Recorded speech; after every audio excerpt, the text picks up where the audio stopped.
Study IQ IAS, अब तैयारी हुई affordable. Hello everyone, welcome to study IQ। मैं प्राची आप लोगों का इन्वायरमेंट एंड इकोलॉजी की इस बुक सीरीज में बेहद स्वागत करती हूँ। तो दोस्तों, हम अपनी environment and ecology for UPSC CSC and state PSC की ये जो बुक है, इसको काफ़ी ज़्यादा ऑलरेडी कवर कर चुके हैं। जैसा कि आप स्क्रीन पर देख पा रहे हो, हम चैप्टर नंबर 22 पर जो है पहुँच चुके हैं। तो चैप्टर नंबर 22 में हम वाटर स्कैरिसिटी यानी कि भारत के अंदर जो पानी की किल्लत है, इसको कवर करेंगे। यदि आपने अब तक इस सीरीज को फॉलो किया है तो लास्ट टाइम हमने जो है वाटर पॉल्यूशन को कवर किया था। देन इसके अलावा हमने जो है ओजोन डिप्लीशन वाले चैप्टर को भी कवर किया था, राइट है। और वाटर पॉल्यूशन के अंदर हमने मरीन प्लास्टिक पॉल्यूशन जो है उसको भी कवर किया था। नमामि गंगे प्रोग्राम्स के बारे में भी हमने कुछ बेसिक जानकारी यहाँ पे देखी थी। परफेक्ट है। तो इतना हम पढ़ चुके हैं। जब हमने वाटर पॉल्यूशन को पढ़ लिया है तो अब हमें जो है वाटर स्कैरिसिटी इन इंडिया, इसके बारे में जो इंपॉर्टेंट फैक्ट्स पता होने चाहिए। क्या कि भारत में अगर वाटर की कमी है तो क्यों है, कितनी है, क्या रीजंस है, इसके क्या इम्पैक्ट पड़ते हैं, and then government of India की तरफ से कौन सी इनिशिएटिव्स जो हैं इस प्रॉब्लम को टैकल करने के लिए चलाए जा रहे हैं। कम से कम इतनी क्वेश्चंस का आंसर हमें पता होना चाहिए, राइट है। एंड एक बार इस वाले चैप्टर को जब हम कवर कर लेंगे तो फिर जो हमारा दूसरा चैप्टर है basically that is light pollution, हम इसकी तरफ जाएंगे। इस बुक का हमारा जो है नेक्स्ट चैप्टर है। लाइट पॉल्यूशन को कवर करने के बाद जो हमारा नेक्स्ट चैप्टर होगा उसमें हम नॉइस पॉल्यूशन को कवर करने वाले हैं। परफेक्ट है। तो देखो, मेरा ये बेसिकली उद्देश्य है इस सीरीज का कि हर एक चैप्टर का जो क्रक्स है, हर एक चैप्टर का जो निचोड़ है, वो मैं आपको पढ़ा दूं, यानी कि आपको कॉन्सेप्ट समझ में आ जाए। एंड देन जब आप बुक से रिवाइज करेंगे it will be cake walk for you. मेरे बहुत सारे जो कॉन्टेक्ट में एस्पिरेंट्स हैं उन्होंने इस बुक को ऑलरेडी परचेज कर लिया है। अगर आप भी रिवाइज करने के पॉइंट ऑफ व्यू से इस बुक को लेना चाहते हैं तो आपको डिस्क्रिप्शन बॉक्स में लिंक्स मिल जाएंगे, या फिर आप कमेंट सेक्शन में भी देखेंगे तो लिंक मिल जाएगा। या फिर एक और बेटर तरीका है कि आप दरअसल मुझे जो है पिंग कर सकते हैं UPSC with Prachi Telegram channel पर, और यहाँ पर भी बेसिकली आपको जो है मैं इस बुक को परचेज करने का एक लिंक दे दूंगी। हालांकि स्टडी IQ की ऐप पे बड़ी आसानी से जो है आप इस बुक को परचेज कर सकते हैं। इस बुक पे आपको जो है एक डिस्काउंट मिल जाएगा अगर आप यूज करते हैं फैकल्टी कोड प्राची लाइव। तो Prachi live faculty code use कीजिएगा, डिस्काउंट पे आपको जो है बुक मिल जाएगी। काफ़ी सारे जो एस्पिरेंट्स हैं उन्होंने इस बुक को डिस्काउंट के साथ जो है ऑलरेडी परचेज कर लिया है। जल्दी आपको इस टीम का पार्ट बनने की ज़रूरत है, क्योंकि हमारी जो सीरीज़ है आने वाले 5 या 6 वीडियो में ख़त्म हो जाएगी। तब आपका जो काम बचेगा वो कम्प्लीटली रिवीजन का बचेगा, ठीक है। अब आप में से बहुत सारे लोग कहते हैं कि मैम हमें सारे ही बुक्स खरीदने हैं, तो मेरे पास उससे भी अच्छा एक आपके लिए ऑफर है एक्चुअली। तो स्टडी IQ का जो P2I बैच है उसमें हम आपको प्रीलिम्स टू लेकर इंटरव्यू तक की सारी तैयारी कराते हैं। और इस बैच में बेसिकली आपको जितना भी हमारे बुक्स हैं, जितना भी मटीरियल है, ये हम आपको देते हैं। साथ में हैंड रिटन नोट्स भी हमारे द्वारा दिए जाते हैं, ताकि टाइम कम है, आपके पास नोट्स बनाने का टाइम नहीं है तो आपका वो टाइम बचे। हम आपको हैंड रिटन नोट्स देते हैं जो आपको लास्ट मोमेंट पर रिवीजन के लिए बहुत काम आते हैं। तो जो आपके बुक्स हैं, हैंड रिटन नोट्स हैं, आपकी प्रीलिम्स की टेस्ट सीरीज, मेंस की टेस्ट सीरीज, इनका इवैल्यूएशन, साथ में एक मेंटरशिप और पूरे सिलेबस की लाइव क्लासेस, ये पार्ट है P2I बैच का। तो P2I बैच का आप ज्वाइन कर सकते हैं। 31 अगस्त को एडमिशन क्लोज हो जाएंगे इस वाले बैच में, जिसमें शाम को 6 बजे आपकी क्लासेस चल रही हैं। जिस लैंग्वेज में आप कंफर्टेबल हो ज्वाइन कर सकते हैं। अगेन इस बैच को ज्वाइन करने के लिए आपको जो यूज करना है फैकल्टी को, दैट इज प्राची लाइव। अब इस बैच के बारे में हो सकता है आप और ज़्यादा डिस्कशन करना चाहते हो, फी पे करने से पहले हमें हर चीज़ के बारे में पता कर लेना चाहिए। तो आप जो है बेसिकली ये जो फैकल्टी कोड है प्राची लाइव, इसको तो यूज़ कीजिएगा ही, साथ में जो टेलीग्राम चैनल है यहाँ पर आप जो है मुझसे जुड़ सकते हैं और बैच के बारे में, बुक्स के बारे में, लेक्चर सीरीज के बारे में, अपनी प्रिपरेशन के बारे में आप जो भी पूछना चाहते हैं वो पूछ सकते हैं, राइट है। चलिए, तो this is all about the actually important information जो आपको पता होनी चाहिए थी। अब जो है हम एक एक करके अपने चैप्टर्स को समझना स्टार्ट करते हैं, ठीक है। चलो, तो वापस से थोड़ा आ जाओ वाटर स्कैरिसिटी पे। तो इंडिया की बात करते हैं। देखो, किसी भी चीज की स्कैरिसिटी यानी कि आप बात कर रहे हो किसी चीज की कमी की, किल्लत की, राइट है। तो यहां पर अगर हम स्कैरिसिटी की बात करते हैं, ठीक है, तो इसका सीधा सा मतलब क्या है कि जो ये आपका वाटर नाम का एक रिसोर्स है, राइट है, इट्स अ संसाधन जो कि बहुत इंपॉर्टेंट है आपके जीवन के लिए, इसकी क्या है, कमी है। परफेक्ट है। अब कोई चीज कम है या ज्यादा है, इसको हमें मीजर करना पड़ेगा। परफेक्ट है। अब देखो, अगर हम एक कंट्री के बारे में बात कर रहे हैं, खासकर अगर हम इंडिया जैसी एक बहुत बड़ी कंट्री के बारे में बात कर रहे हैं, तो हमें पहले तो ये पता होना चाहिए कि हमारी जो पॉपुलेशन है वो कितनी है, यानी कि वो लोग जो इन संसाधनों का इस्तेमाल करेंगे वो कितने हैं।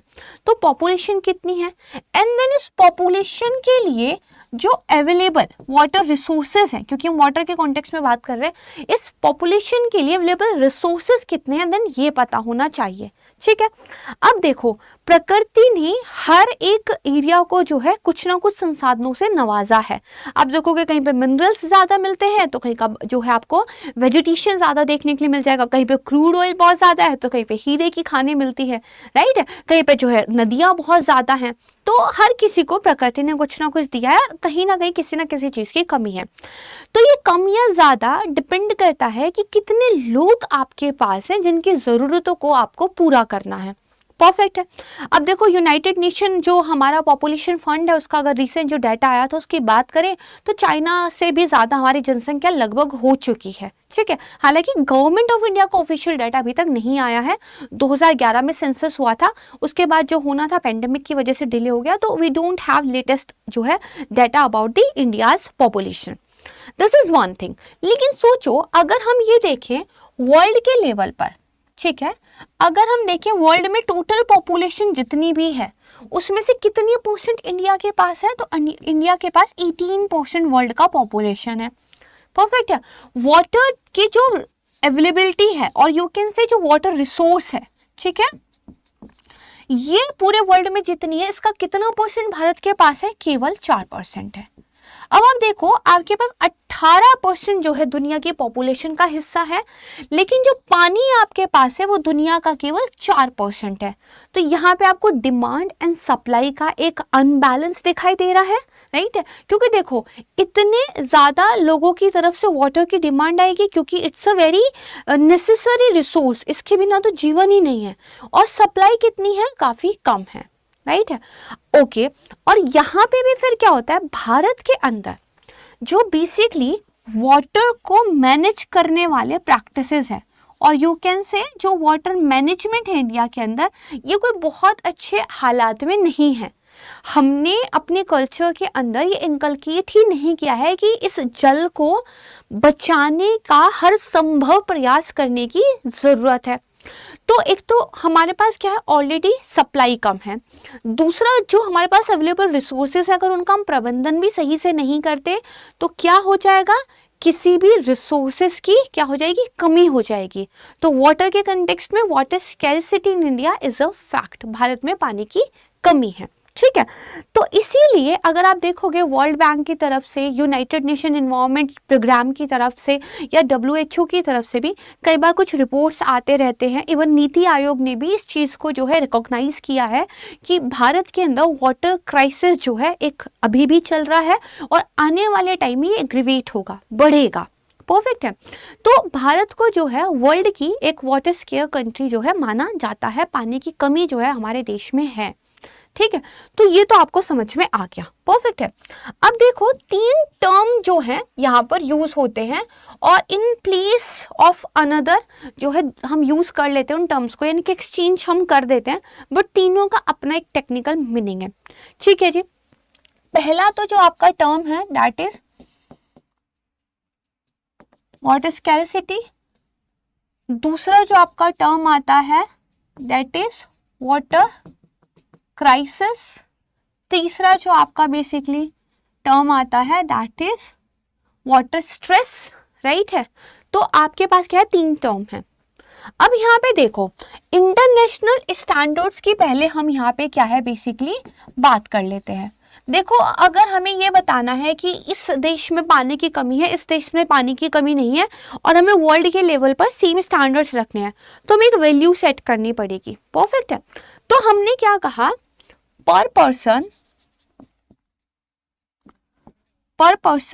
पर ईयर कितना पानी अवेलेबल है ये चेक करते हैं।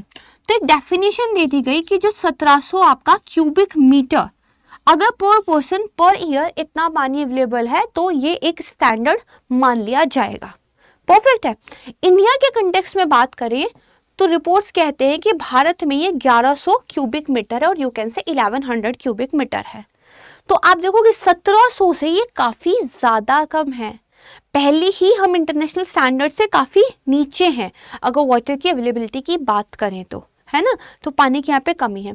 और एक और जो है इंटरनेशनल जो हमारे स्टैंडर्ड्स हैं वो ये कहते हैं कि अगर बेसिकली आपका ये जो डाटा है ये 1000 क्यूबिक मीटर पे चला जाए तो फिर तो आपके यहाँ वाटर स्कैरसिटी है। तो लगभग भारत उसी जो है सिचुएशन पर पहुंचा हुआ है। ठीक है, दिस इज वाटर की कमी। दूसरा आता है वाटर का क्राइसिस। देखो क्राइसिस का मतलब होता है संकट, यानी कि अब कोई ऐसी जो है एक आपदा टाइप की चीज आ गई है कि you have to tackle it right now, है ना। कुछ वैसा हो गया जैसे सूखा पड़ जाना, अगर ड्रॉट की कंडीशन बन जाए, ठीक है, अगर आपका जो है सूखा पड़ जाए या फ्लडिंग की सिचुएशन हो गई कि भाई बाढ़ आ गई और पीने का जो एक स्वच्छ एक जो क्लीन वाटर है वो अवेलेबल ही नहीं है, तो फिर आपको एनी हाउ वाटर को अरेंज करके उस पर्टिकुलर रीजन में भेजना पड़ेगा। ठीक है, तो सूखा पड़ना, फ्लडिंग होना, या अचानक से जो आपका ग्राउंड वाटर है वो एकदम डिप्लीट कर गया है, अब सिंचाई के लिए पानी निकाल रहे कुओं में पानी ही नहीं है, राइट है। या पहले हो सकता था किसी ड्राई एरिया में महिलाओं को घरेलू काम के लिए पानी लेने फॉर एग्जांपल 500 मीटर जाना पड़ता था, लेकिन पानी की कमी हो गई है, अब पता चला वो 2.5 किलोमीटर तक जा रही है पानी लेने के लिए on a daily basis. Rajasthan में ये देखा गया है, राजस्थान में ग्रामीण महिलाएं 2.5 किलोमीटर रोजाना पैदल चलकर जाती हैं पानी लेने के लिए और फिर उस पानी का भार अपने सर पर लेकर आती हैं। It's the responsibility of the women, right. तो ये एक वाटर क्राइसिस जैसी सिचुएशन यहाँ पे जो है डेवलप हो रही है। परफेक्ट है, this is water crisis. Water stress की बात करें तो ये एक ज्यादा बॉर्डर टर्म है, राइट है। मतलब आप कह सकते हैं कि इसके अंदर काफी सारी चीजें जो है आपकी आ जाती हैं, मतलब एक बड़े कंटेक्स्ट में आप इसको यूज करते हैं। बट अगेन 3 इंपॉर्टेंट कीवर्ड का हम ध्यान रखते हैं जब भी हम जो है वाटर स्ट्रेस की बात करते हैं। सबसे पहला कीवर्ड क्या है? Availability of the water.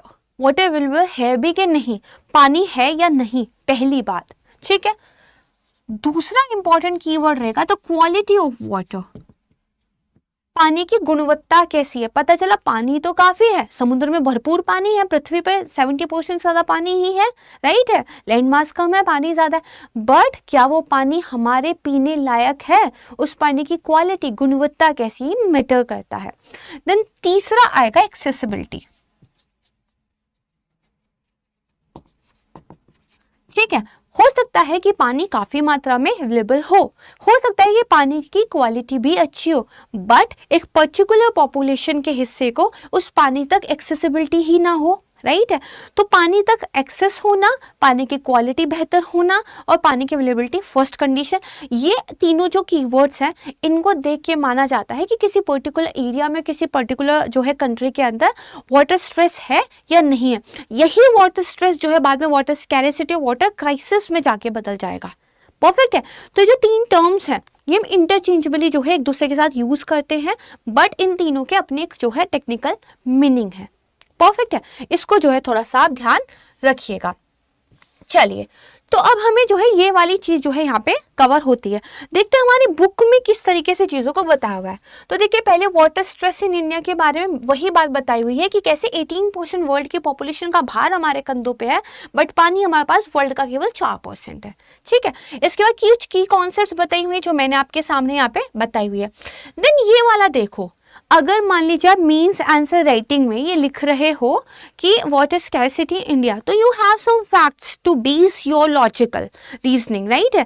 तो यहाँ पे देखो, जैसे हमने कुछ रिपोर्ट्स के आपको क्या एग्जांपल दिए हैं। United Nation world water development report आई थी 2023 की, लेटेस्ट है, ठीक है। Partnership and cooperation of water, इसमें ये बताया गया था एशिया के अंदर, पर्टिकुलरली नॉर्थ ईस्ट चाइना की बात करें, इंडिया और पाकिस्तान की बात करें, तो जो 80% लोग हैं वो अंडर वाटर स्ट्रेस जो है रह रहे हैं, 18% लोग, ठीक है। देन यहाँ पे देखोगे ग्लोबल पॉपुलेशन की बात करें तो करीब 993 मिलियन पीपल ऐसे हैं, है ना, जो बेसिकली क्या है 2016 में माना जा रहा था कि वाटर स्कैरसिटी को जूझ रहे थे। ये लोग जो है 2050 तक 1.7 से 2.4 बिलियन हो जाएंगे। ठीक है, तो आपकी जो है विश्व की जनसंख्या का एक बड़ा हिस्सा कल को क्या है पानी की कमी से जूझ रहा होगा। ठीक है जी। फिर यहाँ पर देखिए जो वर्ल्ड बैंक की एक स्टडी आई थी helping water overcomes water whose, इसमें ये बताया गया था कि भारत में जो पानी की अवेलेबिलिटी है पर कैपिटा की अगर हम बात करें वो कितनी है आपकी 1100 क्यूबिक मीटर है, जो कि इंटरनेशनल रिकॉग्नाइज जो थ्रेशहोल्ड है हमारा 1700 क्यूबिक पर मीटर, इससे काफ़ी कम है। और 1000 क्यूबिक मीटर पर तो वाटर स्कैरसिटी के स्टैंडर्ड्स कंप्लीट हो जाते हैं, ये मैंने बता दिया आपको, राइट। चलो इसी तरह नीति आयोग का जो कंपोजिट वाटर मैनेजमेंट एक इंडेक्स आया था 2.0, इसके बारे में भी आपको डाटा जो है यहाँ पर दिया हुआ है। फिर एक बॉडी के बारे में बताया गया है यूनाइटेड नेशन वाटर, 2003 में इसको स्टैब्लिश किया गया था। यूनाइटेड नेशन की जो अलग अलग एजेंसीज हैं वो वाटर को लेकर आपस में किस तरीके से कोलैबोरेशन करते हैं, बेसिकली ये मैंडेट जो है इनको दिया हुआ है। ठीक है, तो इस बॉडी के बारे में थोड़ा सा आपको पता होना चाहिए। अब बात आ जाती है बेसिकली कि भारत के अंदर वाटर स्ट्रेस को लेकर जो कॉजेज है, जो रीज़न है, क्यों है ये पानी की तंगी, है ना, ये क्यों है। तो देखो पहली बात तो मैंने बताया पॉपुलेशन ज़्यादा है और भाई अवेलेबिलिटी कम है, नेचुरली है, ये तो वन ऑफ द फैक्टर है ही। लेकिन इजराइल जैसे देशों में तो ये जो रेशो है ये और भी ख़राब है। वहाँ पे तो पॉपुलेशन के कॉन्टेक्स्ट में अगर आप देखोगे तो पानी की और भी ज़्यादा किल्लत है, लेकिन फिर भी वहाँ पे पानी को लेके चैलेंज नहीं है, क्योंकि टेक्नोलॉजीज़ की मदद से उन्होंने वाटर मैनेजमेंट को लेकर इस तरह का एक सिस्टम खड़ा किया है कि नाउ वो एक आप कह सकते हैं एक रेजिलिएंट कंट्री बन चुकी है पानी की कमी को लेकर। तो हमें सीखने की ज़रूरत है, राइट है। बट किसी भी चीज़ का सॉल्यूशन समाधान आपके पास तब आएगा जब आपको कॉजेस पता हो जिस प्रॉब्लम के लिए जो है रिस्पॉन्सिबल है। तो वाटर स्कैरसिटी इन इंडिया के लिए अगर हम सिर्फ इंडिया के कंटेक्स्ट में बात करें तो बेसिकली क्या क्या वो कारण है जो जनरली यहाँ पे पानी की जो किल्लत है ना, उसके लिए रिस्पॉन्सिबल। टोटल हम जो है 5 कॉजेस पर यहाँ पर ध्यान देंगे। ठीक है जी। इन 5 कॉजेस में से सबसे पहला जो आपका है वो है क्लाइमेट चेंज। तो आपने देखा होगा कि क्लाइमेट चेंज की वजह से भारत के बहुत सारे हिस्सों में क्या है ड्रॉट यानी कि सूखा देखने के लिए मिलता है। ठीक है, कई बार जो है फ्लड की सिचुएशन बन जाती है। तो जो क्लाइमेट चेंज हो रहा है इसकी वजह से क्या है हमारे यहाँ पानी की कमी हो रही है, पीने के पानी की कमी हो रही है। ठीक है, climate change one of the responsible factor. ठीक है, और अगर क्लाइमेट चेंज के पीछे देखें तो अगेन जो ह्यूमन एक्टिविटीज़ है वही यहाँ पे जिम्मेदार है। परफेक्ट है। अब दूसरे की बात करते हैं तो देखो अर्बनाइजेशन यानी कि जो शहरीकरण है ये भी क्या है बेसिकली पानी की आपकी जो कमी है उसके लिए जिम्मेदार है। शहरीकरण की वजह से क्या हो रहा है जो कंक्रीट वाला इंफ्रास्ट्रक्चर है, बिल्डिंग्स का कंस्ट्रक्शन होना, ये बहुत बड़े पैमाने पे आपको दिखाई दे रहा है। तो जो वैसा वाला कच्चा सरफेस होता था जिससे जब बारिश होती थी तो वाटर सीप कर जाता था नीचे ग्राउंड वाटर में और हमारी ग्राउंड वाटर की बड़ी ऊपर जो है रिचार्ज कर जाती थी एंड देन उसको हम कंज्यूम करते रहते थे, वो यहाँ पे बेसिकली क्या है नहीं दिखाई देता है। इसके अलावा अर्बन सिटीज़ के अंदर जो वेटलैंड्स थे, जो तालाब पोन्ड्स थे, उनको मिट्टी से पाट दिया गया है ताकि वहाँ पे लैंड जो है बनाया जा सके एंड देन उसके ऊपर बिल्डिंग्स वगैरह का कंस्ट्रक्शन किया जा सके। तो देखो एक तरफ पानी को आप एक्सट्रैक्ट तो कर रहे हो, अर्बन सिटीज़ के अंदर पानी आपका बहुत ज़्यादा कंज्यूम होता है, परफेक्ट है, इंडस्ट्रियल एक्टिविटीज़ में पानी आपका एक्सप्लॉइट होता है। लेकिन दूसरी तरफ जो वो वाटर रिचार्ज होने के तरीके थे कि आपके पास पोन्ड्स हों, आपके पास जो है कच्ची ज़मीन हो, जो आपका सॉइल जहाँ पे होता है ताकि वाटर सीप कर सके। ठीक है, आपने इस तरह के चैनल्स बना रखे हो, आपने वाटर मैनेजमेंट से रिलेटेड ढांचा बना रखा हो, वो देखने के लिए नहीं मिलता। तो यहाँ पे क्या है वाटर की कमी हो जाती है। ठीक है, तो अर्बनाइजेशन इज अनदर रीज़न। तीसरे की बात करें तो तीसरा है आपका पॉल्यूशन, यानी कि प्रदूषण। ठीक है जी। अब ये प्रदूषण किस वजह से हो रहा है? देखो, अगर हम बात करें अपनी अर्बन सिटीज की, ठीक है जी, तो यहाँ पे आपको क्या है, बेसिकली अधिकतर जो भी एक्टिविटीज हैं इकोनॉमिक से जुड़ी हुई वो देखने को मिलती हैं।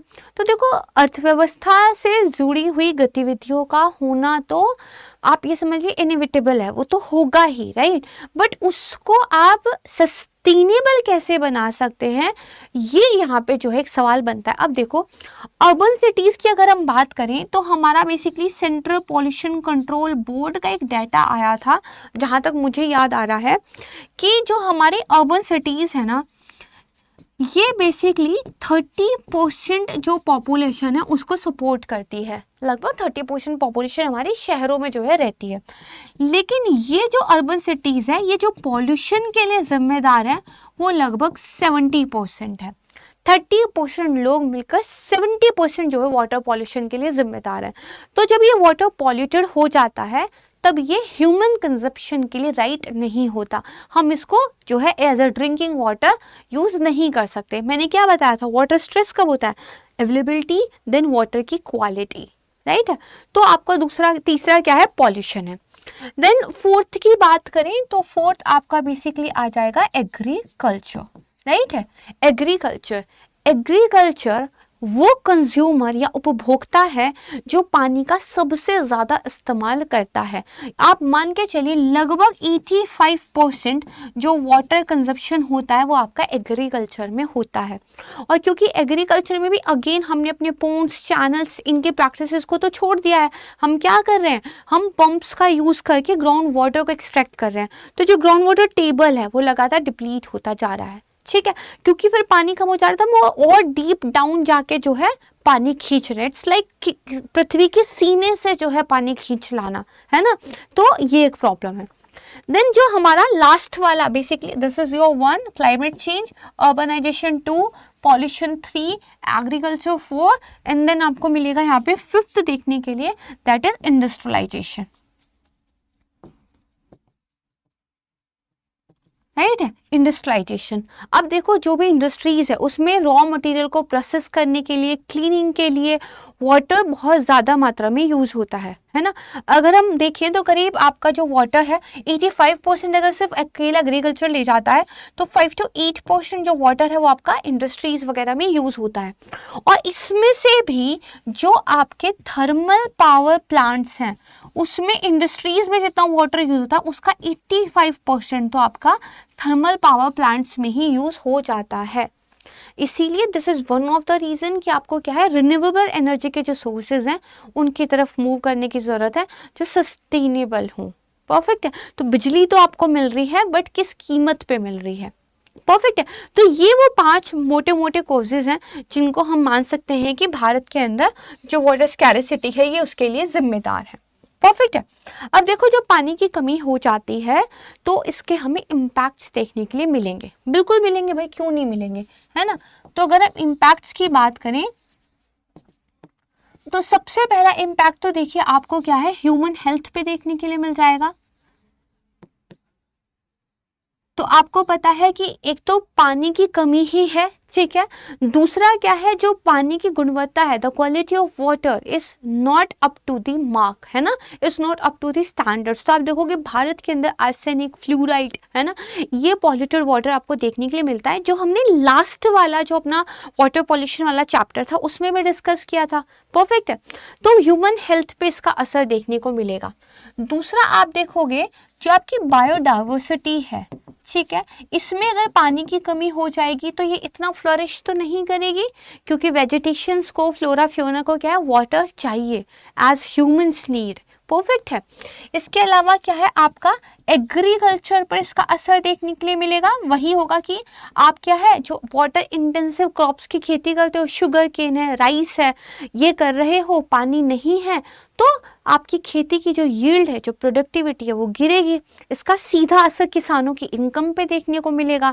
और क्या होगा फिर, इन सारे आइटम्स के, क्योंकि आपकी यील्ड कम है, आपके पास प्रोडक्टिविटी कम है, तो फूड इनसिक्योरिटी कंट्री के अंदर हो जाएगा, फूड के प्राइस हाई हो जाएंगे। तो इसका क्या है, इकोनॉमिक इम्पैक्ट भी देखने को मिलेगा। क्या होगा इसका, इकोनॉमिक जो है बेसिकली इम्पैक्ट देखने को मिलेगा। परफेक्ट है। तो अर्थव्यवस्था के पॉइंट ऑफ व्यू से भी देखा जाए तो वाटर आप कहाँ पे यूज कर रहे हो? अपने एग्रीकल्चर में यूज कर रहे हो, है ना। और इसके अलावा कहाँ पे यूज कर रहे हो? इंडस्ट्रीज में यूज कर रहे हो। तो बेसिकली इन पर इसका सीधा सीधा असर देखने के लिए मिलेगा। देन इसके अलावा सिर्फ इतना ही नहीं, आपको इसके सोशल इम्पैक्ट भी देखने के लिए मिलते हैं। जैसे बेसिकली एक रिपोर्ट आई थी, किनके द्वारा वो रिपोर्ट आई थी वो मैं रिकॉल नहीं कर पा रही हूँ, बुक में आपको मिल जाएगा, कि जम्मू कश्मीर के अंदर जो वाटर रिसोर्सेज का एक प्रॉब्लम है, ये भी वन ऑफ द रीजन था वहां पर जो अनरेस्ट हमें देखने के लिए मिलता था। तो सोशल इम्पैक्ट, जो एक सोशल अनरेस्ट होता है ना, तो आपके जो नागरिक हैं वो हैप्पी नहीं है, because they are not getting what they deserve, right. तो फिर they tend to ask for it, they tend to fight for it, और फिर उसके लिए आपको जो है सोशल अनरेस्ट देखने को मिलेगा। फॉर एग्जाम्पल अगर हम बात करें तो कर्नाटका और तमिलनाडु के अंदर कई बार हमें सोशल अनरेस्ट देखने के लिए मिल जाता है। कावेरी वाटर को लेकर जो किसान है वो प्रोटेस्ट करते हैं, कई बार वो हिंसक हो जाता है, राइट। और जब आपके इकोनॉमिक इम्पैक्ट और सोशल इम्पैक्ट कहीं पर भी दिखाई देंगे किसी भी चीज में, तो उसके पॉलिटिकल इम्पैक्ट तो आने ही आने हैं।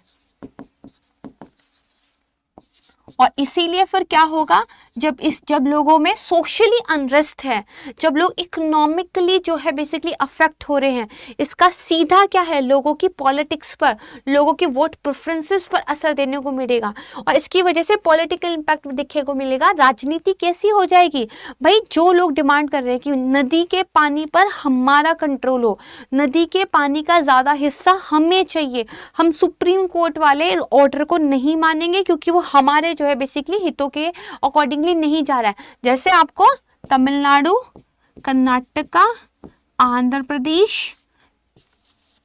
कावेरी डिस्प्यूट, ये देखने के लिए मिलता है, ठीक है। और देन आपको इंटर स्टेट जो वाटर डिस्प्यूट देखने के लिए मिलते हैं, ठीक है जी। तो पॉलिटिकल भी इसके हमें क्या है इम्पैक्ट्स देखने के लिए मिलेंगे। पानी ऐसा कोई हमारे जीवन का हिस्सा नहीं है जिसको इम्पैक्ट नहीं करता, राइट है। तो ये कुछ इम्पैक्ट्स हमें देखने के लिए मिलेंगे।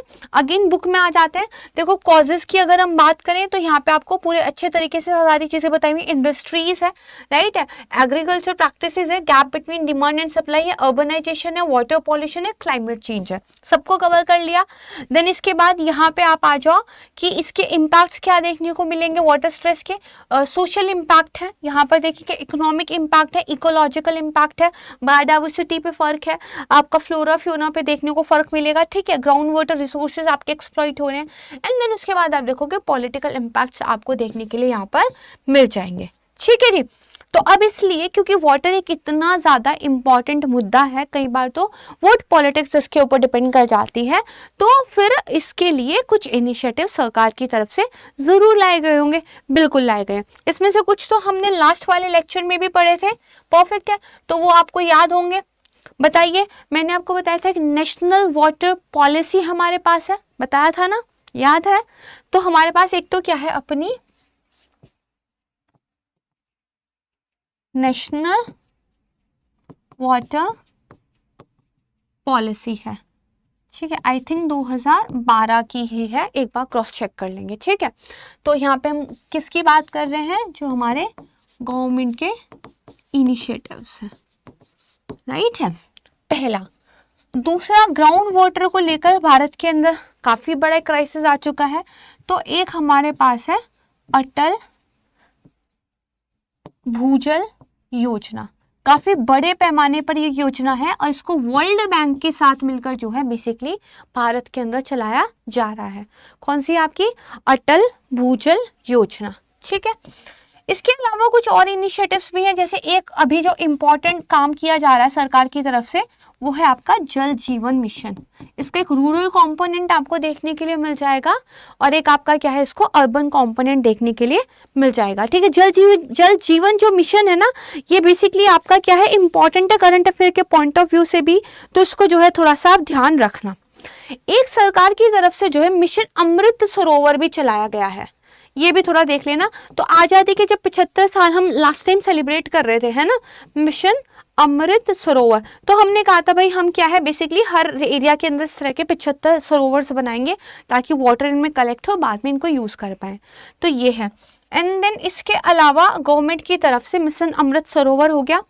और कौन सा इंपॉर्टेंट इनिशिएटिव है, कमेंट सेक्शन में बताओ आपको कौन सा इनिशिएटिव जो है बेसिकली याद आ रहा है। अभी आप इससे बताओ जो पॉलिटिकल अनरेस्ट हो रहा है जो नदियों के पानी की वजह से, तो सरकार नदियों के लिए भी एक इनिशिएटिव जो है काम कर रही है। कौन सा है? Interlinking of reverse. ठीक है जी, सरकार क्या कर रही है? इंटरलिंकिंग ऑफ रिवर्स पर भी काम कर रही है। कीन बेतवा वाले पे तो यूपीएससी ने क्या है क्वेश्चन भी पूछ लिया था। ठीक है जी, तो ये वो इंपॉर्टेंट इनिशिएटिव है जिनके बारे में तो यू शुड नो। इसके अलावा कुछ बाकी के जो और इनिशिएटिव्स आपको देखने को मिल जाएंगे, जैसे जल शक्ति अभियान एक चलाया जा रहा है, ठीक है, वो आप देख लीजिएगा। एक national project on aquifer management में 2012 में लॉन्च किया गया था, ठीक है, इसके बारे में आप देख सकते हैं। एक composite water management index NITI Aayog की तरफ से प्रिपेयर किया जाता है, इसको थोड़ा सा पढ़ लीजिएगा। ठीक है जी, इसके अलावा कुछ हमने क्या स्टेट लेवल के जो इनिशिएटिव्स हैं, कुछ ऐसे इनिशिएटिव जो एक केस स्टडी के रूप में दूसरे राज्यों में भी अपनाए जा सकते हैं उनके, जैसे यहाँ पे पानी बचाओ पैसा कमाओ है, मेरा पानी मेरी विरासत, कुछ इस तरह के जो इनिशिएटिव्स है चलाए गए हैं। अब इसके बाद जो है आपका आ जाता है बेसिकली ट्रेडिशनल वाटर कंजर्वेशन के जो सिस्टम्स हैं। ठीक है, अब नेक्स्ट हमारा जो पार्ट यहाँ पे आ जाता है दैट इज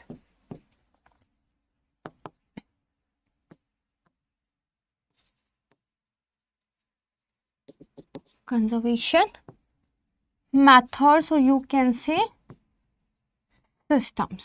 ठीक है जी, परंपरागत जो बेसिकली जल को एक तरीके से संरक्षित करने वाले उपाय हैं। ठीक है, हम क्या बात कर रहे हैं बेसिकली परंपरागत जल संरक्षण के जो उपाय हैं या तंत्र हैं उनकी यहाँ पे बात कर रहे हैं। ये होता क्या है पहले थोड़ा सा इसको समझ लेते हैं। ठीक है, देखो बहुत पुराने टाइम से जो बेसिकली मासेस होते हैं, राइट है, वो ना ऐसे तरीके अपनी लोकल सिचुएशंस के अकॉर्डिंगली डेवलप कर लेते हैं जो वहाँ की जो लोकल सिचुएशंस है उनकी प्रॉब्लम्स का एक आंसर होते हैं। ठीक है, जैसे अगर हम राजस्थान की बात करें तो राजस्थान हमारा जो है बेसिकली एक रेन शेडो एरिया में पड़ता है। ठीक है जी, तो वहाँ पे पानी की कमी है, राइट है, डेजर्ट है, वहाँ पर मरुस्थल है। तो जैसे वहाँ के लोगों ने क्या किया, एक टांका करके एक सिस्टम है ना, इसके अलावा एक कुंड करके सिस्टम होता है, कुछ इस तरह के जो है बेसिकली सिस्टम्स डेवलप किए हुए हैं ताकि जो वाटर है जितना थोड़ा बहुत भी अवेलेबल होता है उसको क्या है वो प्रिजर्व करके रख लें, कंजर्व करके रखें वाटर को, उसका यूज भी बहुत ज़्यादा जुडिशली किया जाए तो इससे वाटर की कमी ना देखने को मिले। बट जैसे जैसे मॉडर्न टाइम आया हम इन परंपरागत सिस्टम्स को ओल्ड मानकर पिछड़े हुए मानकर भूलते चले गए। बट अब अगेन पूरी दुनिया का ध्यान इनकी तरफ जा रहा है कि नहीं, वो पुरखों के द्वारा जो हमारे पुरखे थे उनके द्वारा लोकल सिचुएशंस की बहुत लंबे टाइम तक स्टडी करने के बाद वो उनके द्वारा इस तरीके से डेवलप किए गए थे कि they are the answer to all problems even in the today's time, है ना। तो कुछ ऐसे जो हमारे ट्रेडिशनल वाटर कंजर्वेशन सिस्टम्स है ना, ये काफ़ी इंपॉर्टेंट है। जैसे रिसेंटली मैंने एक वीडियो बनाई थी कि नागालैंड का ना एक बेसिकली एग्रीकल्चर का सिस्टम है जिसको रिजा सिस्टम बोलते हैं। ठीक है, बहुत अच्छा वीडियो है, इसको देखिएगा। ट्रेडिशनल एग्रीकल्चर सिस्टम जो है नागालैंड का ये है और बेसिकली काफ़ी अच्छी प्रोडक्टिविटी कृषि की वहाँ पर आपत्ति है, पानी की कमी हो या ना हो, क्लाइमेट चेंज हो रहा है नहीं हो रहा, उन्होंने अपने आप में एक सिस्टम जो है बहुत लंबे टाइम से डेवलप किया हुआ है। तो सिमिलरली आपको क्या किया है बुक के अंदर इस तरह के जो कंजर्वेशन के मेथड्स हैं अलग अलग टाइप के उनके बारे में बताया हुआ है। जैसे यहाँ पे आप देखो कुल आपको जम्मू रीजन स्पीति वैली में देखने को मिल जाएगा। ये वाटर के चैनल्स होते हैं जो रेन वाटर को चैनलाइज करके क्या वाटर बॉडीज में लेके आते हैं जिनको आप बाद का जो मौसम रहेगा बिना बारिश वाला तब यूज कर सको। खत्री आपको बेसिकली कांगड़ा मड्डी हमीरपुर जो डिस्ट्रिक्ट है वहां देखने के लिए मिल जाएगा। आपतानी सिस्टम अरुणाचल प्रदेश के जो आपतानी ट्राइब्स हैं ये उनके द्वारा डेवलप किया गया है काफी लंबे टाइम से। फिश और राइस को एक साथ ये कल्टीवेट करते हैं, टेरेस फार्मिंग का एक सिस्टम बनाया जाता है, पानी को काफी अच्छे तरीके से कंजर्व प्रिजर्व किया जाता है। ठीक है जी, इसको इंटरनेशनल लेवल पे भी रिकॉग्नाइज किया गया है। ठीक है, देन आप देखोगे थार डेजर्ट में कुंस आपको देखने के लिए मिल जाएंगे, बावड़ीज आपको गुजरात में देखने के लिए मिलते हैं, राइट है, राजस्थान में देखने को मिल जाएंगे। बावड़ीज राजस्थान की बंजारा कम्युनिटी के द्वारा डेवलप किए जाते थे।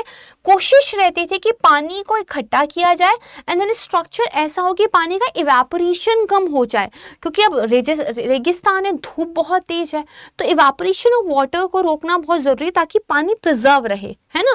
देन आपको जोहर्स देखने के लिए मिल जाएंगे। मेरे खुद के गांव में भी बहुत सारे छोटे छोटे तालाब से जिनको लोकल लैंग्वेज में वहाँ पे जोहड़ कहा जाता है, बल्कि शादी में जोहड़ की मिट्टी लेकर जो है आया जाता है ना, इस तरह की चीजें हैं। तो ये आपको जो है यहाँ पे देखने के लिए मिल जाएंगे। जस्ट कुछ याद कर लेना, बाकी नाम और किस एरिया से वो बिलोंग करता है ये तो याद कर ही लेना।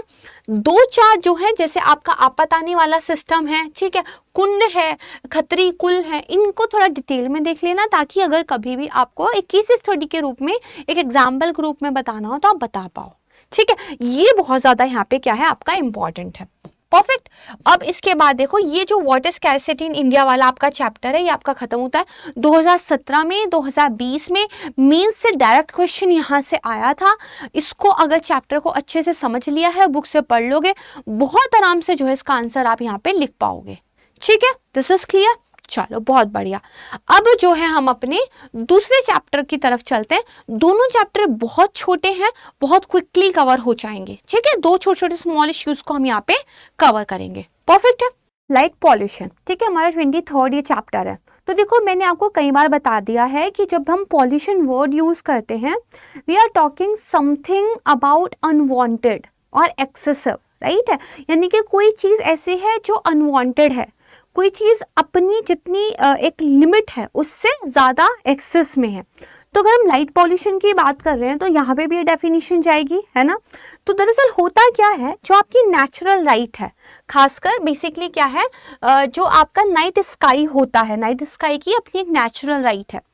अगर आपके नाइट स्काई है ना के अंदर जो नेचुरल लाइट है, इसके अंदर आपको क्या है, एक ऑल्ट्रेशन देखने को मिलता है, यानी कि जो नेचुरल लाइट है इसके अंदर आपको चेंजेस देखने के लिए मिलते हैं। किस वजह से, या तो क्या है वहां पर एक अनवांटेड जो लाइट है वो है, या फिर एक्सेसिव लाइट है। ठीक है जी, तो आप मान सकते हैं कि आप क्या एक्सपीरियंस कर रहे हैं, आप एक लाइट पॉल्यूशन को एक्सपीरियंस कर रहे हो। याद है कि लास्ट टाइम खुला आसमान जो है कब अच्छे तरीके से देखा था, चांद को लास्ट टाइम कब अच्छे से देखा था, निहारा था, डिड यू रिमेम्बर दैट? पूरे आसमान को कभी देखना, कब एक्सपीरियंस किया था? बहुत ही अच्छा लगता है और हम भूल चुके हैं ये करना, राइट। एक बहुत पॉजिटिव, बहुत एक सुकून, शांति वाली एनर्जी मिलती है। तो आज कीजिएगा एंड देन ऑब्जर्व कीजिएगा कि आप जहाँ से भी इस वीडियो को देख रहे हैं, इस वक्त आप जहाँ पे भी हैं, आप इस वीडियो को आज देख रहे हैं, तो रात के टाइम पे आप देखिएगा कि आपको अपना जो नाइट स्काई है वो कैसा दिखाई देता है। घर की छत पे जाइएगा, आस पास का एक एरिया देखिएगा, did you feel the light pollution, और आपको एक नेचुरल जो एनवायरनमेंट है वो फील होता है, वो जो एक नेचुरल एनर्जी है वो फील होती है कि नहीं। एंड देन वापस से आके मुझे कमेंट सेक्शन में बताइएगा कि आपके यहाँ पे कैसा है। ठीक है, देन देखते हैं कि अलग अलग एरिया में लाइट पॉल्यूशन को लेकर क्या हालचाल है। तो लाइट पॉल्यूशन क्या है, जो आपका नेचुरल नाइट स्काई है उसकी जो अपनी नेचुरल लाइट है उसमें अनवांटेड या एक्सेसिव लाइट की वजह से जो एक ऑल्ट्रेशन देखने के लिए मिलता है, that is your light pollution. Easy है ना, ये टॉपिक इजी ही है। अब यहाँ पे देखो, बेसिकली 3 तरह का बेसिकली आपको देखने के लिए मिल जाएगा। ठीक है, पहला होता है स्काई ग्लो। स्काई ग्लो तो खासकर जो अर्बन एरियाज है ना, जहाँ पे आपके एडवर्टीजमेंट हैं, आपकी कमर्शियल बिल्डिंग्स हैं, पार्क्स है, स्ट्रीट लाइट्स हैं, जहाँ पे लाइटिंग बहुत ज़्यादा है, तो अर्बन एरियाज में क्या होता है, एक ना हेलो ऑफ लाइट, ठीक है, एक hello of very very bright light आपको जो है देखने को मिलता है। और बेसिकली क्या, देखो लाइट क्या होती है, किसी भी पार्टिकल के, किसी भी चीज़ के अगर कॉन्टेक्ट में आती है स्कैटर्ड हो जाती है, लाइट है। तो स्ट्रीट लाइट भी है, वो ऊपर की तरफ भी जा रही है, वो चारों तरफ जा रही है, ऊपर की तरफ जा रही है, तो एटमॉस्फेयर में जो आपके अलग अलग पार्टिकल्स हैं उनके साथ वो स्कैटर्ड होकर फैल रही है। तो आपको नेचुरल लाइट के अंदर एक ऑल्ट्रेशन देखने को मिलता है, that is your sky glow, right है। दूसरा होता है ग्लेयर, जो बहुत ज़्यादा आपकी एक्सेसिव लाइट हो, इतनी एक्सेसिव लाइट कि विजुअल डिस्कम्फर्ट होने लगे। कई बार जब आप ड्राइव करते हो रात के टाइम पे, सामने से भी कोई व्हीकल आ रहा है, उसका लाइट अगर डायरेक्ट आपकी आंखों में जाता है, you feel a visual discomfort, कुछ सेकंड के लिए दिखता नहीं है ना। It's very risky to drive in the night on the highway, right. तो बेसिकली वो आपका ग्लेयर है, ठीक है, it's a kind of light pollution. And then third होता है आपका लाइट ट्रेसपास। इसमें होता क्या है, लाइट वहाँ पर बेसिकली रीच आउट कर रही है जहाँ वो नहीं होनी चाहिए। फॉर एग्जाम्पल, आपके बेडरूम की विंडो है, आप शांति से आराम से अंधेरे में सोना प्रेफर करते हो, लाइक मी, मुझे बिल्कुल लाइट पसंद नहीं है, इतनी सी भी नहीं रात के टाइम पे, not even the night bulb, और वहाँ पे मान लीजिए स्ट्रीट लाइट आके आपकी विंडो पे पड़ रही हो, and you feel a discomfort, right, कि यार ये लाइट कहाँ से आ रही है, कर्टन लगा देते हैं, ठीक है। तो ये आपका जो है थर्ड टाइप होता है, ठीक है। यहाँ पे देखो इस वाले डायग्राम को थोड़ा सा अच्छे से, कि जैसे मान लीजिए ये आपका एक घर है, इससे जो है आपकी स्ट्रीट लाइट्स वगैरह लगे हुए हैं, लाइट स्कैटर्ड हो रही है, ठीक है। तो एक तो देखो क्या है, ये अब ऊपर की तरफ गई, ऊपर क्या है आपके एटमॉस्फेयर में अलग अलग पार्टिकल से स्कैटर्ड हुई और वापस से जो है यहाँ की तरफ आई, ठीक है जी। अब यहाँ पे देखो कोई एस्ट्रोनॉमर है, वो रात के टाइम एक शांत स्काई को ऑब्जर्व करना चाह रहा है, बट ये जो स्कैटर्ड लाइट आ रही है, ये कौन सी लाइट के साथ जो है एक तरीके से मिंगल अप हो जा रही है, उस नेचुरल लाइट के साथ। वो स्टार्स से नेचुरल लाइट भी आ रही है, स्टार्स की अपनी लाइट होती है, एंड जो लाइट स्कैटर्ड होके आ रही है वो भी आ रही है। तो अब इनके लिए ना बहुत डिफिकल्ट है चीज़ों को ऑब्जर्व करना। तो ये जो लाइट पॉल्यूशन है, ये ना सिर्फ ह्यूमन हेल्थ के लिए खतरनाक है, बल्कि जो एक हम एस्ट्रोनॉमिकल ऑब्जर्वेशंस करते हैं, ये उसके लिए भी ठीक नहीं है। परफेक्ट है, तो ये हमें पता होना चाहिए। तो यहीं से क्या निकल जाता है कि भाई लाइट पॉल्यूशन तो हमें पता चल गया, लाइट पॉल्यूशन के इम्पैक्ट्स क्या हैं, ठीक है। लेकिन इम्पैक्ट से पहले हम क्या पढ़ते हैं, कॉजेस क्या है। तो कॉजेस क्या है, देखो आपकी कमर्शियल बिल्डिंग्स, राइट है, आपका क्या है आउटडोर लाइट, बाहर जो इतनी रोशनी है, पार्किंग वगैरह है, ये सारी चीजें, आपकी रेसिडेंशियल लाइट, ठीक है जी, घरों को सजाने के लिए खूब सारी लाइटिंग लगाई हुई है, मैरिज वगैरह हो रही है, पूरा सजा हुआ है ना, तो रेसिडेंशियल लाइट है। इसके अलावा आप देखोगे कि आपके कुछ इंडोर लाइट्स भी होती हैं, ठीक है, एडवर्टीजमेंट लाइट भी होती है। तो मतलब किसी भी तरह का लाइट जो है, जो किसी भी तरह का लाइट सोर्स है, ये कॉज हो जाता है आपके लाइट पॉल्यूशन का। इम्पैक्ट की बात करें तो ह्यूमन हेल्थ पे हमें जो है इसका इम्पैक्ट देखने के लिए मिलेगा। जैसे ह्यूमन के अंदर आप देखोगे हाइपरटेंशन का प्रॉब्लम हो जाता है, बीपी जो है आपका बढ़ जाता है, ठीक है, स्लीप डिसऑर्डर हो जाते हैं, रात में नींद ना आने की प्रॉब्लम जो है यहाँ पे हो जाती है, ठीक है। इसके अलावा देखोगे जो माइग्रेन है, राइट है, हेडेक है, ये जो है बेसिकली इस पे इसका नेगेटिव असर देखने को मिलता है। साथ ही जो कार्डियोवास्कुलर डिजीज़ है, उस पे भी इसका इम्पैक्ट देखने के लिए मिलता है। खासकर जो लोग मेंटल प्रॉब्लम्स से जो है बेसिकली एक तरीके से जूझ रहे हैं, उनके लिए भी लाइट पॉल्यूशन कई बार बहुत खतरनाक होता है। परफेक्ट है, तो ह्यूमन हेल्थ पे इसका इम्पैक्ट देखने को मिलेगा।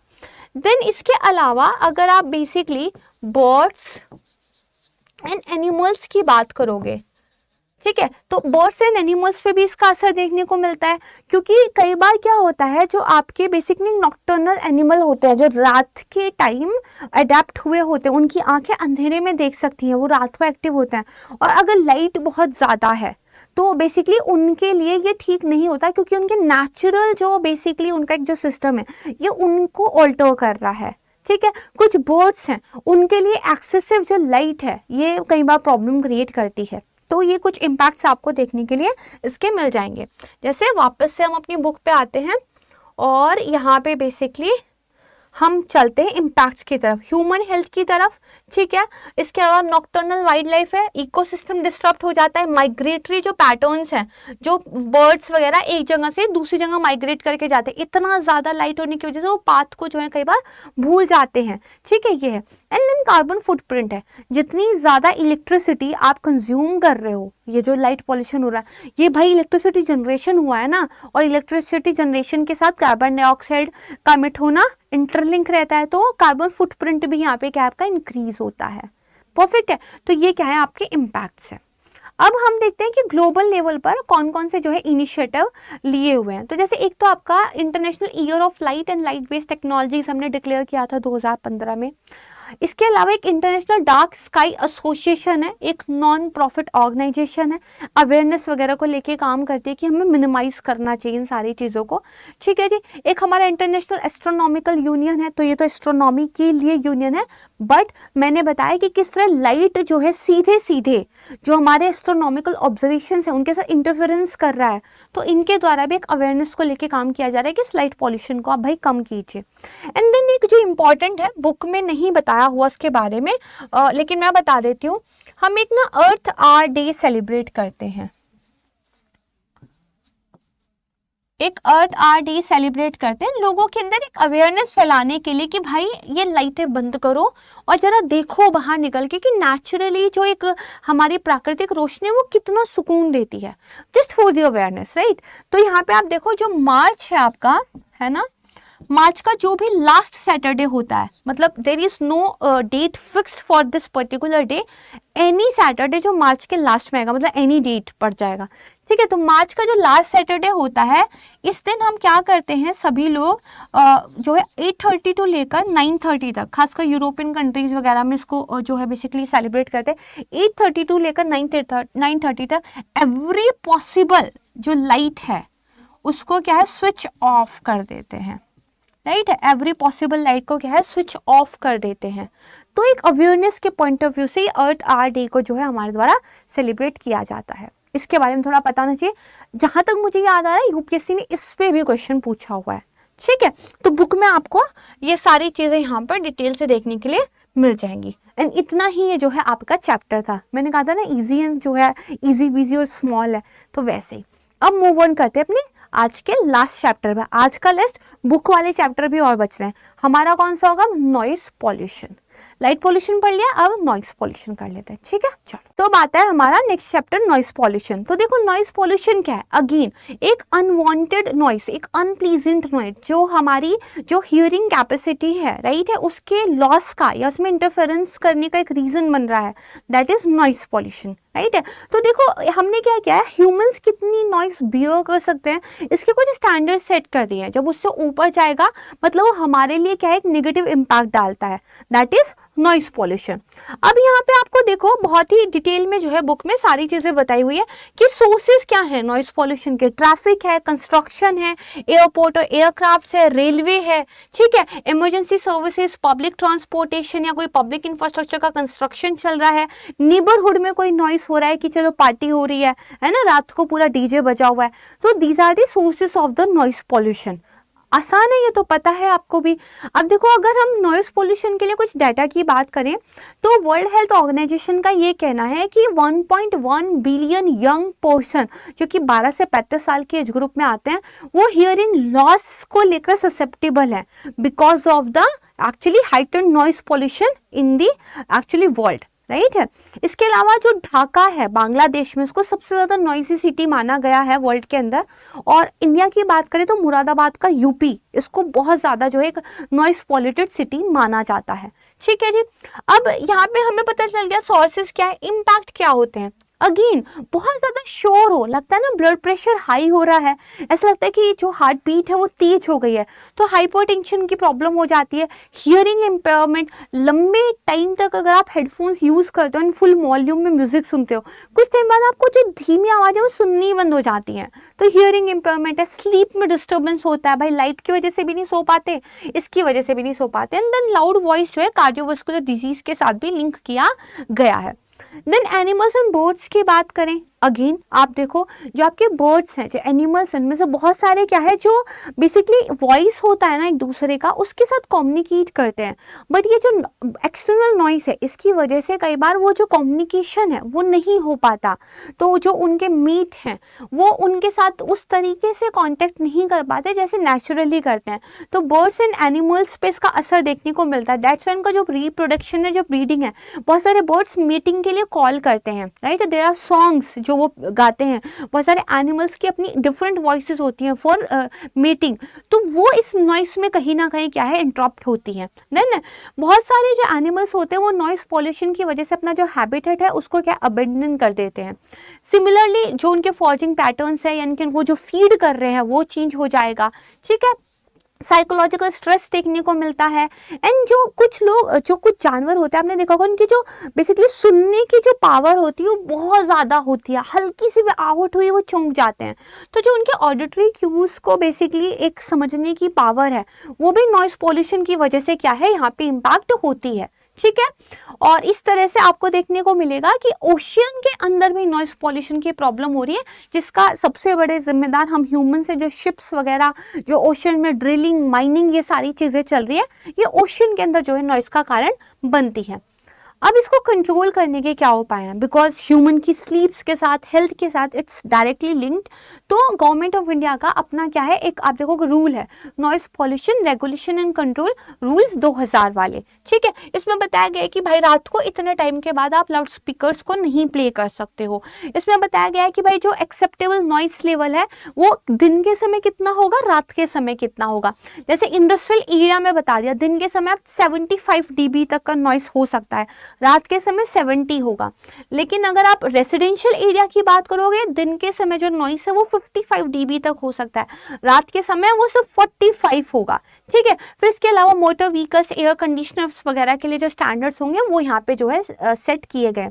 और सुप्रीम कोर्ट की तरफ से जो आर्टिकल नंबर 21 है हमारा, कौन सा, राइट टू लाइफ का, ठीक है, उसमें ये बताया गया था कि नॉइस पॉल्यूशन, भाई जो freedom from the noise pollution, ये राइट टू लाइफ का जो है बेसिकली अंदर आता है। अगर आप आराम से सो नहीं पाओगे तो कल को आपकी हेल्थ पे असर देखने को मिलेगा, फटीग हो जाएगा, आप काम पे अपनी प्रोडक्टिविटी अच्छे से नहीं दे पाओगे। तो क्योंकि peaceful sleep is your right to life, तो freedom from the noise pollution is also the part of right to life, ठीक है। इसको जो है सुप्रीम कोर्ट की तरफ से भी रिकॉग्नाइज किया गया है। परफेक्ट है। तो यहाँ पे देखो हमारे आज 3 चैप्टर्स कंप्लीट होते हैं, काफी अच्छे तरीके से हमने समझा है। इसको रिवाइज कर लेना बुक से। और 31 अगस्त को शाम को 6 बजे वाला जो हमारा बैच है, इसमें एडमिशन क्लोज हो रहे हैं, तो जितना जल्दी हो उतना इसमें एडमिशन ले लीजिए। लाइव क्लासेस होंगी, बहुत शानदार पढ़ाई जो स्टडी IQ पे होती है। कंटेंट की क्वालिटी के लिए हमने अपनी एक रेपुटेशन बिल्ड की और हम इसको up to the mark hold करके रखे हुए हैं। कुछ भी आप जो है पूछना चाहते हैं, बुक को परचेज करना चाहते हैं, कोर्स परचेज करना चाहते हैं, प्राची लाइव फैकल्टी कोड जो है इसको याद रखिएगा। If you want to discuss anything with respect to your preparation, तो आप मुझसे प्राची UPSC विद प्राची इस टेलीग्राम चैनल पर जो है ज्वाइन कर सकते हैं, ठीक है। चलिए अपना बहुत ध्यान रखिएगा, जल्द मिलूंगी एक नई क्लास में, तब तक के लिए thank you so much everyone. जय हिंद। स्टडी IQ IAS, अब तैयारी हुई अफोर्डेबल।